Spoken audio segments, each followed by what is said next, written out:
In this video, we'll study about the functions of the placenta. The placenta acts in the exchange of the gaseous and the metabolic products between the maternal and the fetal blood streams across the placental barrier. These functions are performed by one of the two ways. First one is the simple diffusion, the other one is the active diffusion. By simple diffusion, the oxygen intake and the carbon dioxide output takes place. In oxygen intake, the PO2 tension in the mother's blood is about 50 millimeters of mercury, and that in the fetal blood it is about 30 millimeters of mercury, with the difference of pressure gradients of 20 millimeters of mercury.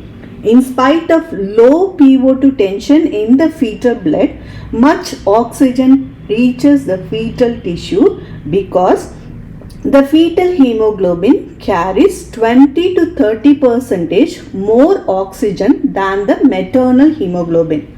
The hemoglobin concentration of the fetus is about 50% greater than that of the mother.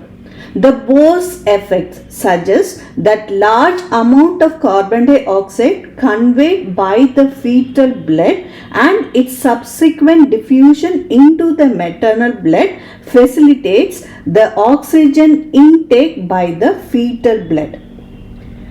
In the carbon dioxide output, the PCO2 tension in the fetal blood is about 45 millimeters of mercury, and that in the maternal blood it is about 40 millimeters of mercury.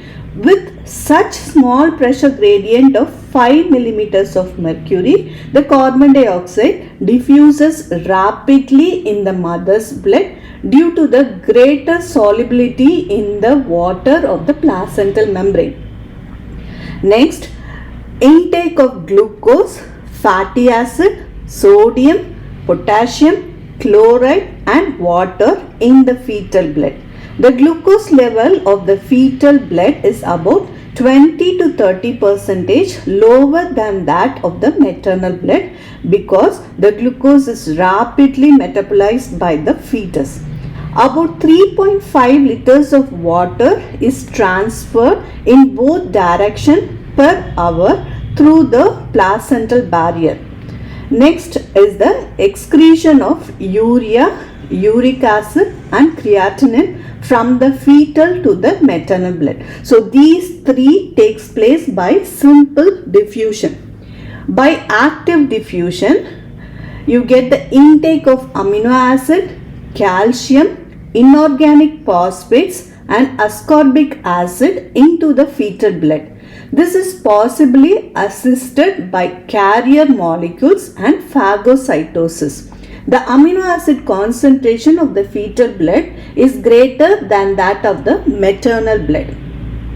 The fetal and the maternal red blood cells may cross the placental barrier, and this feature may create hazards in Rh incompatibility. The maternal leukocytes are believed to pass through the barrier. This is the probable reason of finding more number of leukocytes in the umbilical veins than in the corresponding arteries. Next is the transfer of the maternal antibody. The macromolecules of the maternal immunoglobulin IgG may gain entrance to the fetus by pinocytosis of the syncytial trophoblast. In this way, the fetus gets passive immunity from the mother against infectious disease like diphtheria, measles, smallpox, but not against chickenpox and whooping cough. Then it acts as a protective barrier. It prevents the entry of pathogenic organisms and noxious agents from the mother to the fetus, probably by the phagocytic activities of half-boiled cells of the placental barrier.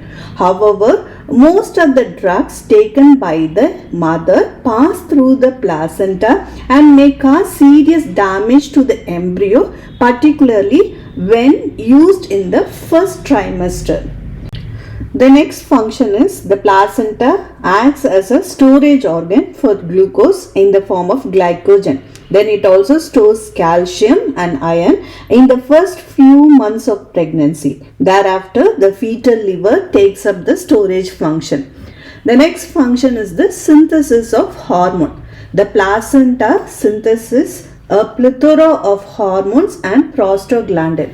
Four important hormones are: first is the HCG, the human chorionic gonadotropin. The next one is the estrogen. The third one is the progesterone, and the fourth one is the HPL, that is the placental lactogen, which deserve a special mention. First we'll see about the HCG, that is human chorionic gonadotropin. It is a glycoprotein about 30,000 molecular weight.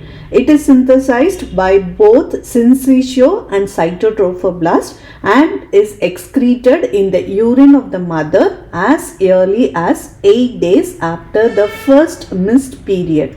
The presence of this hormone in urine is applied as an indicator of pregnancy test. In the structure and the function, the HCG resembles the LH, the luteinizing hormone.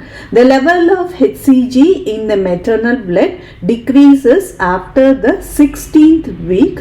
The persistence of HCG beyond 2 months of gestation may indicate a molar pregnancy. When you see the function of HCG, it maintains the growth of the corpus luteum up to the 3rd month, so that the secretion of progesterone from the corpus luteum maintains the decidual nature of the endometrium, upon which depends early development of placenta and fetal tissue. It helps secretion of testosterone from the interstitial cells of the fetal testis and causes the testicular descent into the scrotum. Next we'll see about the placental estrogen. It is synthesized by the syncytiotropoblast from a precursor substance, the dehydroepiandrosterone, that is DHEA, which is manufactured by the fetal suprarenal cortex, thus forming a fetoplacental unit. The estrogen level of the maternal blood rises rapidly towards the end of the pregnancy. Sudden decline of the estrogen level of the mother's blood arouses the suspicion of the fetal death. So when you see the functions of the placental estrogen, it causes the enlargement of the uterus, the mammary gland, the female external genitalia. It relaxes the various pelvic ligaments and makes the pelvis more capacious. Next is it stimulates the cell proliferation of the fetal tissue. The next hormone we'll see is about the placental progesterone. This is synthesized by the syncytiotropoblast and its concentration progressively increases towards the end of the pregnancy. So when you see the function of the placental progesterone, it causes the development of the decidual cells in the endometrium and provides a nutrition to the early embryo. Then it decreases the contraction of the gravid uterus. Then it prepares the mammary gland for lactation. The fourth is the placental lactogen, that is the HPL. It is a protein hormone of 38,000 molecular weight and it is composed of 190 amino acids and it is possibly synthesized by the syncytiotropoblast. It possesses two factors. One is the growth and the other one is the lactogenic. So the functions are: it helps the growth of the fetus and it prepares the female mammary gland for nursing by milk production. The next we'll see about the prostaglandins. So these are the group of fatty acid compounds secreted by the placenta and appear to be intimately involved in the maintenance of pregnancy and onset of labor. The signal of the initiation of the labor seemed to be a reduction in the ratio of progesterone to estrogen, and this is mediated by an elevation in the level of prostaglandins produced by the placenta. Next we'll see the placenta as a homograft. The symbiosis of the fetal and the maternal tissue in the placenta without rejection is an interesting but an essential biological event. The fetal graft with paternally derived antigen should act as foreign antigen in the uterine wall of the mother. The tolerance of the mother to the antigen of the developing embryo until the pregnancy reaches term depends on a number of factors. Some are: the endometrium of the uterus is considered as an immunologically privileged or preferred site due to lack of effective lymphatic drainage. So this is similar to the acceptance of the homograft transplanted in the anterior chamber of the eye or in the brain.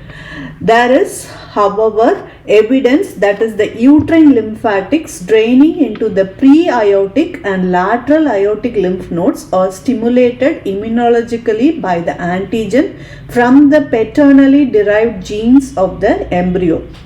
This is proved by the increase of T cell content of the lymph node in the later part of the pregnancy.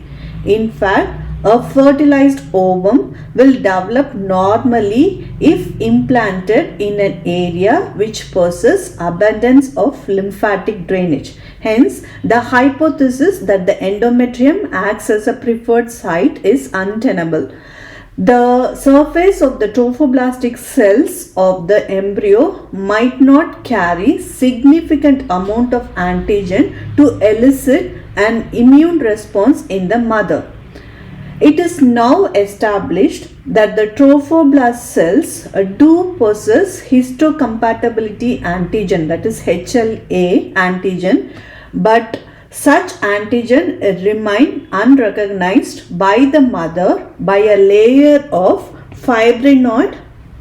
So this is the fibrinoid degeneration coating, which is the Nitterbuck's layer, and rose fibrinoid stria, which covers the entire trophoblastic decidual interface.